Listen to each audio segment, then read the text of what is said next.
The first hour after Lily's birth, the golden hour as it's called, we snuggled and tried out nursing. Given the dramatic events of the birth, however, Lily had to be taken away for 4 hours into the NICU. Eric went with her, while I attempted to rest from my surgery. The 4 hours flew by in what felt like minutes, as several nurses swarmed around doing all manner of tests. Lily also had her first bath, which I gotta say, she didn't seem to enjoy. I watched as she transformed in color and demeanor into a crazy lobster baby. Meanwhile, I was going through the beginnings of a rough recovery. Anxious family members were gathered around, awaiting Lily's return as I tried, unsuccessfully, to keep from throwing up.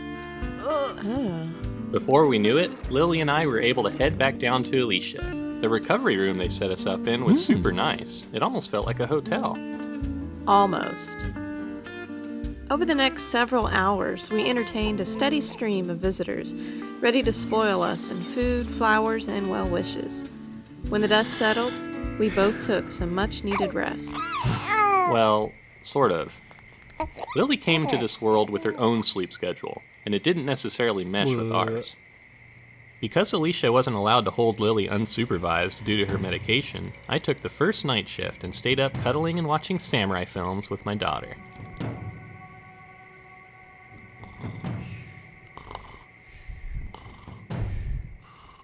When you're in recovery, it's actually quite difficult to find time to rest.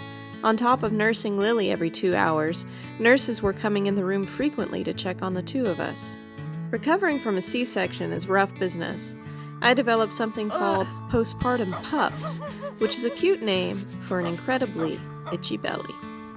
36 hours after my epidural, it was finally time to try to stand on my own. As I got out of bed, I felt like I was going to fall through the floor. Over the next few days, I slowly tried to get used to walking around again. Heading to the restroom was a highly uncomfortable endeavor for a number of reasons. All things aside, it was nice to have this extended time in the hospital. Before we knew it, our bags were packed and I was downstairs making sure the car seat was properly installed. Less than an hour later, we were driving off into the sunrise and headed into the next big adventure of our lives, the so-called 4th trimester. Next time on Life on Paper, the 4th trimester.